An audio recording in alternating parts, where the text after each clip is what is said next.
Magandang araw muli sa ating lahat mga idol. Kumusta po tayong lahat? Sana nasa mabuti tayong kalagayan at wala tayong mga sakit. Dahil mahirap magkasakit mga idol. Kawawa ang ating pamilya. Hindi tayo makapagtrabaho. Ang gutom ng ating pamilya, kaya kailangan mag-ingat din tayo sa ating sarili. Lalo na sa itong trabaho natin sa pagpipintura.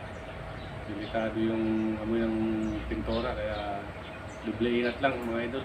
Ayan mga idol, at bali itong gagawin natin, yung marami-rami itong damage ito mga idol sa katawan ito, kaya tingnan natin mga idol kung anong magandang gawin dito.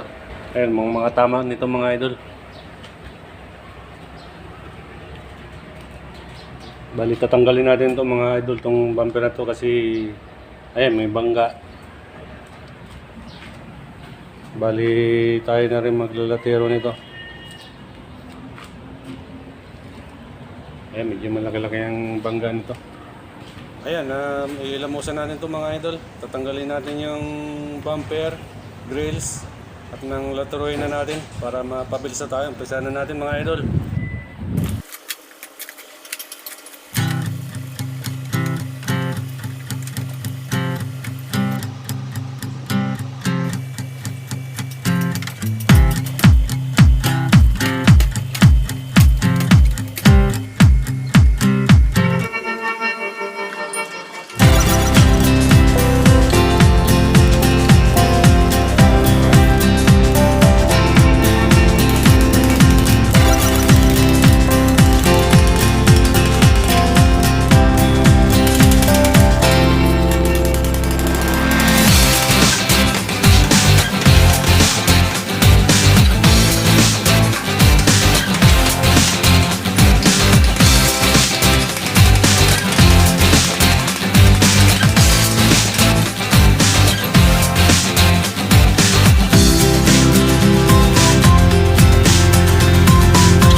Ayan po mga idol, tapos na tayo mag-latero.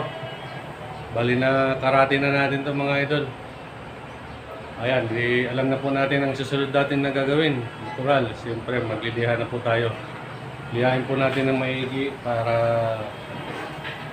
sa masilya po, para makapagmasilya na tayo. Pwede po natin ito lihain ng 120, yung mga tama niya, o 220 bago tayo magmasilya. Ay mga idol, na tapos ng paglilihan nito ng mga tama. Pwede na natin i-recta ito mga idol sa masilya. Nalihan na ito ng maayos. Bali kabilaan ito mga idol, makapansin nyo yung mga kulay puti-puti na yan na may daan ng liha. Yan yung mga tama nito. Ay, tuturo ko pala sa inyo mga idol kung paano paghalo ng masilya, paano ang pagpahid. Ayan, ito po yung dalawang palita. Hawakan natin ito ang ganito. Tapos yung isa, ipit natin dito. Ayan. Kasi yung kanan natin kukuha ng masilya. Ayan. Nagalan tayo ng tama lang. Hardiner. Nagalan dito. Ayan. Ayan. Tapos halo.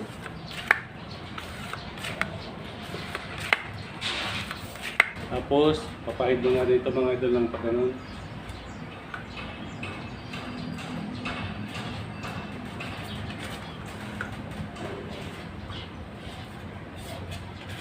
Tapos, babatakan natin ng pagkanon.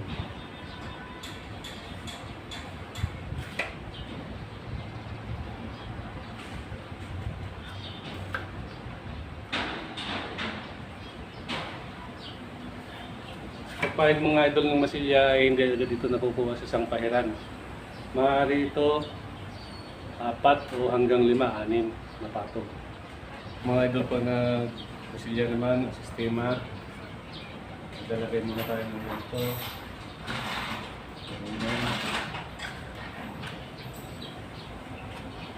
Kasi medyo mahirap yung pwesto natin. Kaya yung masilya natin medyo mahirap. Tapos babatakin natin ng Pag ganito itaas.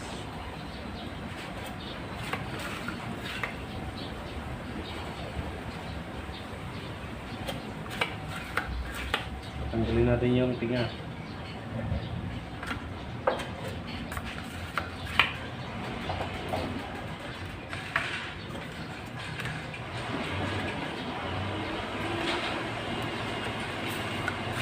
Tapos yung natira mga idol, dito naman natin ngayon papahid. Ang pahid dito ay pag ano naman. Kanina pahaba. Ngayon pag ano pa naman. Ganito mga idol ay pangalawang patong na.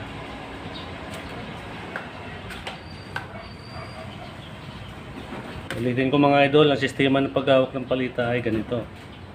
Ito lang palita. Ang isa dito. Ayan. Yung isa, iipitin dito. Ayan. Kukuha tayo ng masilya.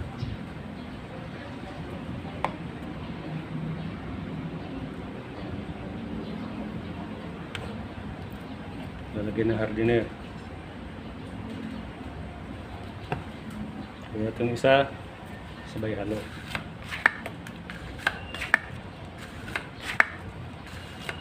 Huwag lang tayo mataranta mga idol kasi yung mga nag-aaral na masilya, karamihan ay nataranta kaya nauubos lang din, natatapon lang hanggang bago matuyo ay ubos na.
Ngayon mga idol, tapos na tayo magmasilya.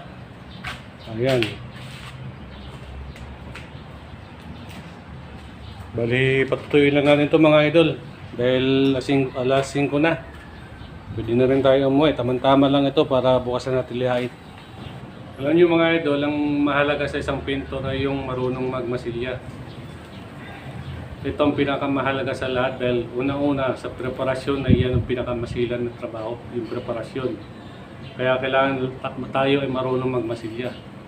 Kasi kung marunong tayo magbuga, aanin natin yung kintab ng sasakyan, marunong tayo magbuga.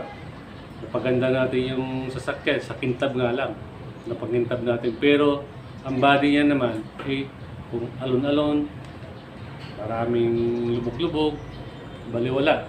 Ang pangit tingnan. Kaya mahalaga talaga yung marunong tayo magmasilya. Kasi yan ang importante sa lahat mga idol bago tayo magsimulang mag-aaral ng pagpipintura.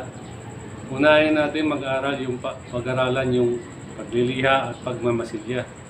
Kasi pag marunong na tayo magliha ng preparasyon, marunong tayo magmasilya, ang pagbubuga ay madali na. Ayan mga idol. Bali, nakatuyo na itong masilya natin. Kahapon pa ito na masilyahan ko. Kaya sigurado tuyong-tuyo na ito. Ngayon, nilihain naman natin ulit ito mga idol. Ganun pa rin ang sistema ng liha natin mga idol. Ulit lang ito. 120. Babalawan natin ng 240. Papainal natin sa 400. Ayan mga idol. Hindi ko napapakita sa inyo mga idol pag ilihan ito. Dahil alam ko naman, alam nyo na kung paano lihain ang masilya. Ayan mga idol. Tapos na tayong magliha ng masilya. Hindi ko na pinakita sa inyo mga idol dahil alam ko naman, alam nyo na kung paano paghilihan ng masilya. Basta huwag nyo lang kalimutan mga idol na maglagay ng sapin sa liha kung tayo nagliliha.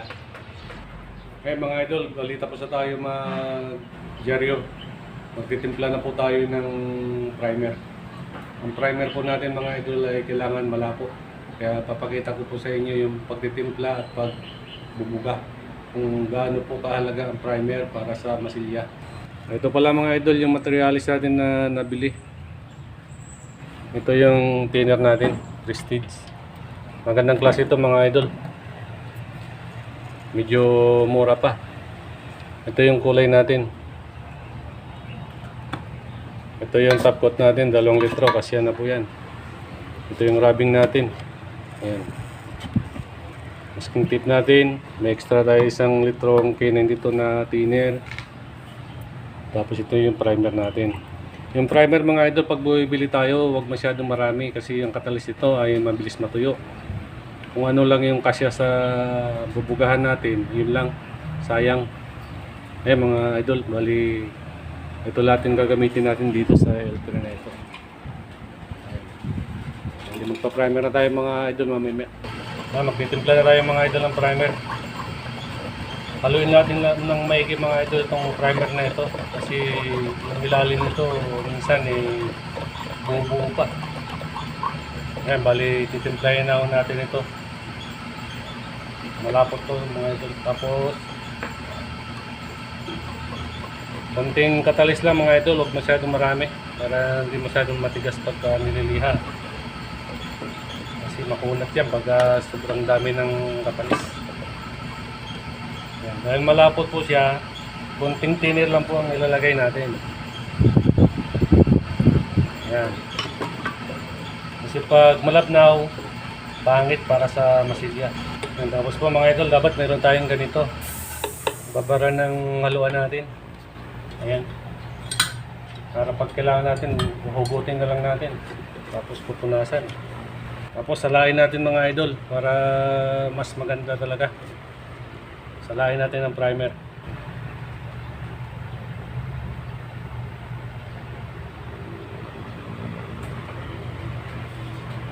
Magpa-primer na tayo mga idol. Alam niyo mga idol ang kahalagahan ng primer sa masilya para ito matakpan niya itong dugtungan na ito ng masilya. Kasi pag walang primer mga idol, ito ay kung ididiretso natin sa kulay, ito ay magbabaka. Yan ang naitutulong ng primer. At saka yung guhit ng liha, kaya po takpan ng primer. Lalo na kung malapot. Para pag pinalansya po natin ng liha, kikinis na siya, dadapa na siya lahat. Kaya malaking bagay po ang primer talaga. Mahalaga po talaga ang primer.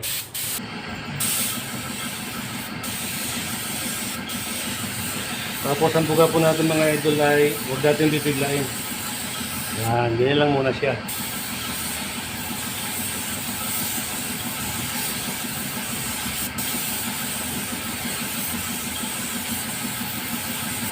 Saka naman natin po babalikan mamaya habang umiikot tayo, ito naman ay natutuyo. Kaya pag ikot natin, pagbalik natin, tuyo na siya, pwede na ulit tayo pumakon.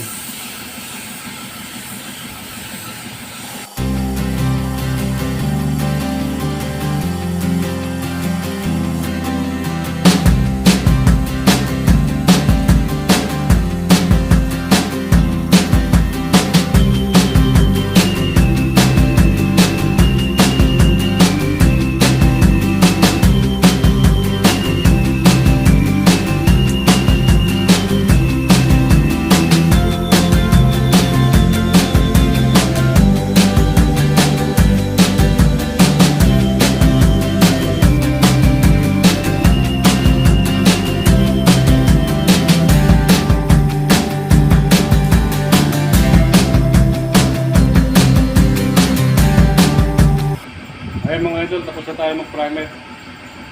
Patutuyuin lang muna natin mga idol, tapos mamaya i-double check po natin. Dahil sigurado po ito may habulan pa. Hindi pa po ito final na preparasyon.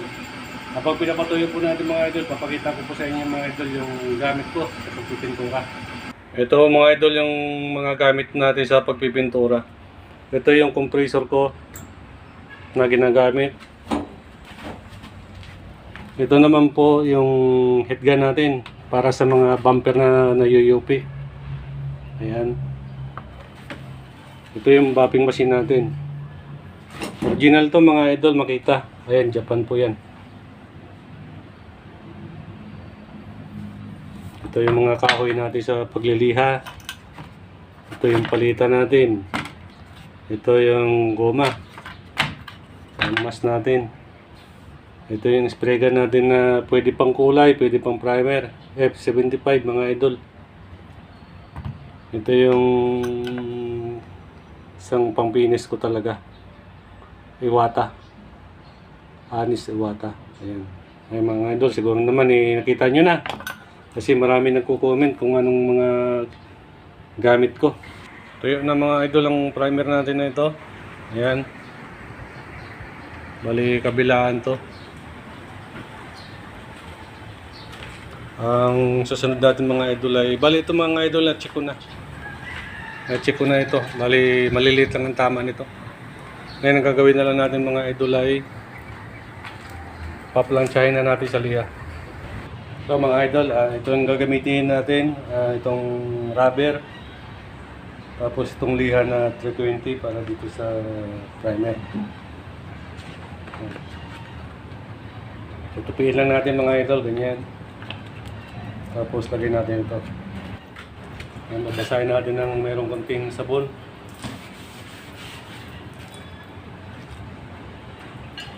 Kailangan mga idol ay dapat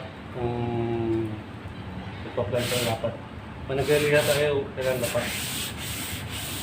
Huwag tayong magilihan ng nakatagilid, nakaganon. O nakaganon. Kasi lalalim mga idol ito. Lalalim yung kung anong kanto nito, yan ang babaon dito. Kaya kailangan dapat.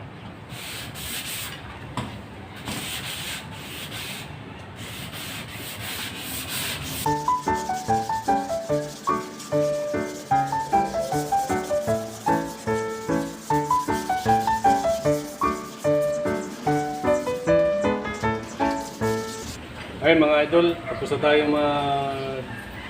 plansya sa 320 na liha dito sa primer. Ngayon paplansyahin ulit natin ng 400.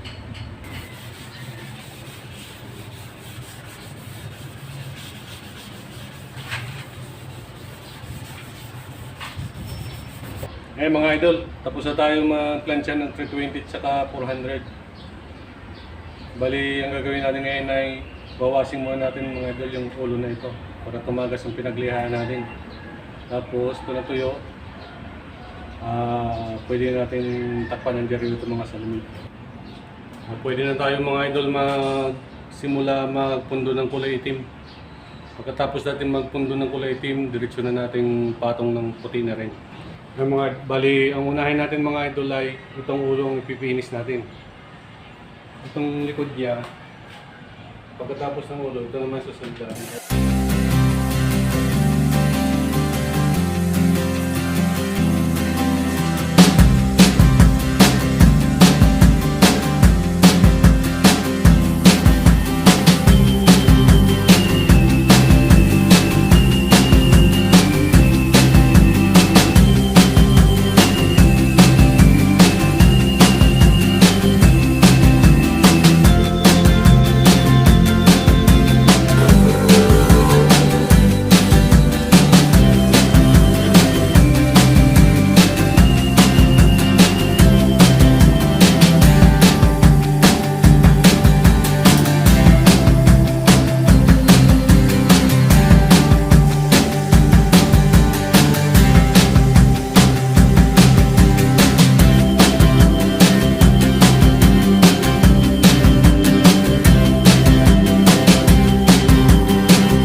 mga idol mag-pondo ng kulay.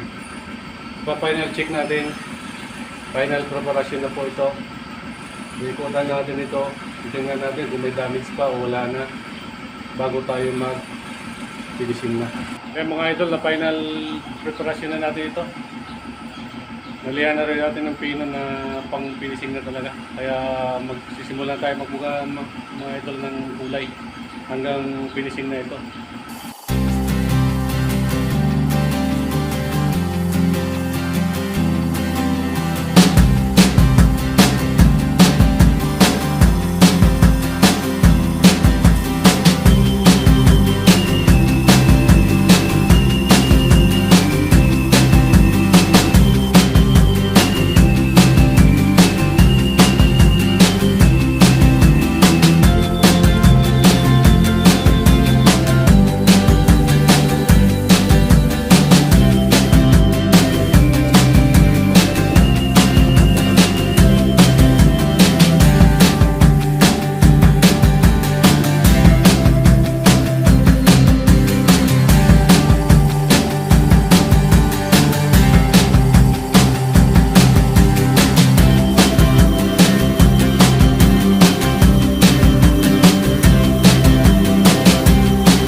Mga idol, tapos na tayo magkulay ng puti.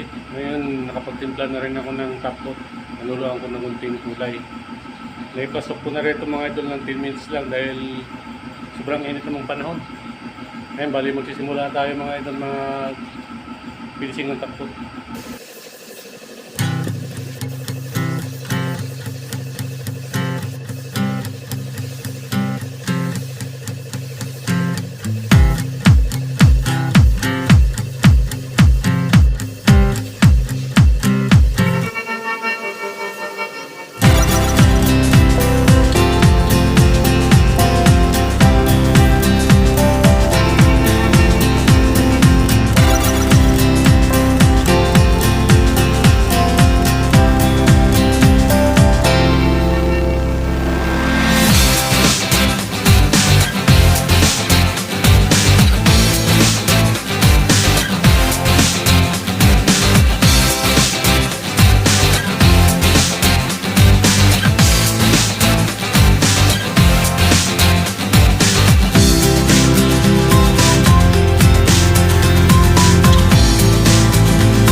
idol, okay na. Siguro kahit wala ng bapingan to, pwede na to.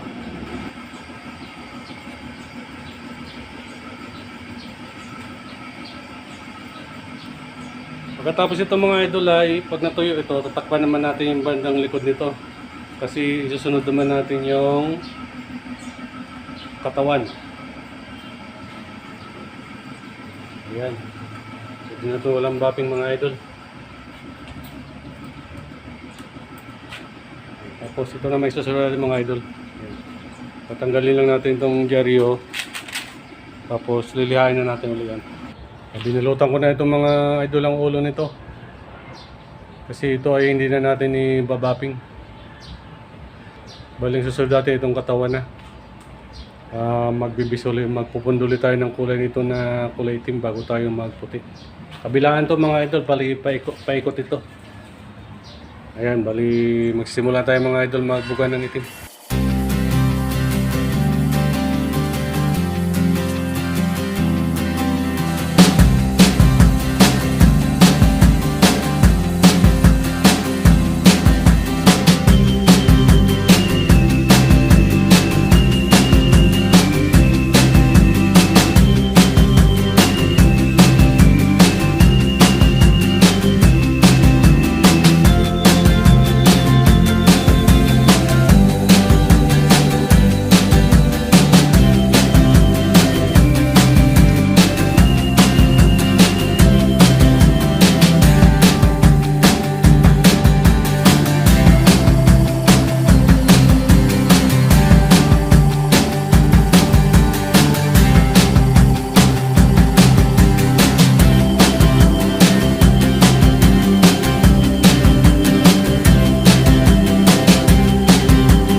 Napunduan na natin mga idol itong katawan. Titingnan natin ulit kung may mga maliliit pa na tama para pwede pa natin mahabulan para bago tayo magtuloy-tuloy na ng finishing. Habang nagpapatuyo tayo mga idol itong napundo natin kulay, mag-shoutout muna tayo sa mga tropa natin. Shoutout po sa kay Melvin, the Fish Hunter. Yan, idol, ingat ka lagi dyan sa paglalaot mo, sa pangingitang mo. At shoutout din sa mga taga Talisay, Batangas, sa Santa Maria, kila Tonton, kay Makmak, kay G. Luna, at kay Richard Luna.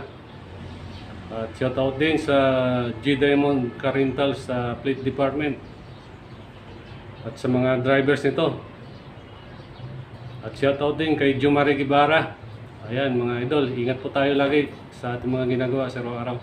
Mga idol, okay na yung preparasyon natin dito sa katawan. Bali, tutuloy na natin mga idol yung finishing nito.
idol.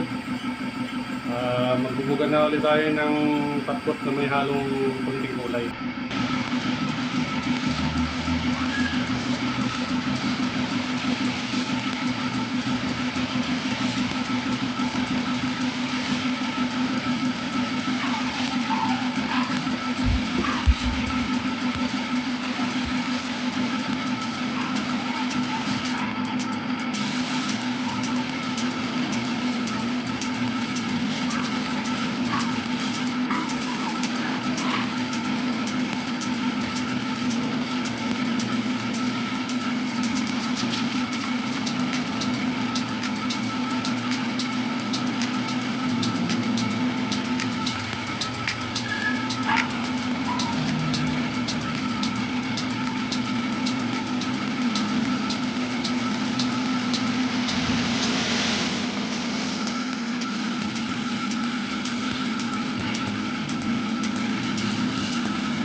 Ayan mga idol, okay na. Pagod. Ayan mga idol, nakaraos na tayo dito. Medyo nabugbog din tayo rito. Yung grills dito mga idol ay papalitan na lang ito, binibilan pa. Ayan. Papagpahinga-mahinga naman tayo ng konti. Ayan mga idol, sana nagustuhan nyo itong bagong video natin. At medyo pagod tayo dito dahil malaking trabaho. Pero okay lang mga idol. Kasi kahit pa paano may konti tayong aral na natutunan. Unti-unti lang natin mga idol. Sana huwag kayong magsawang manood ng mga video ko. At paki-subscribe na rin mga idol para lahat ng video natin ay mapapanood nyo. Ayan, at maraming salamat mga idol sa inyo. At sa mga nanood ng video ko, maraming salamat po. At pagpalain po tayong lahat. Sige mga idol, sa susunod, abangan nyo lang mga videos natin at pag-iigihan pa natin. Salamat po.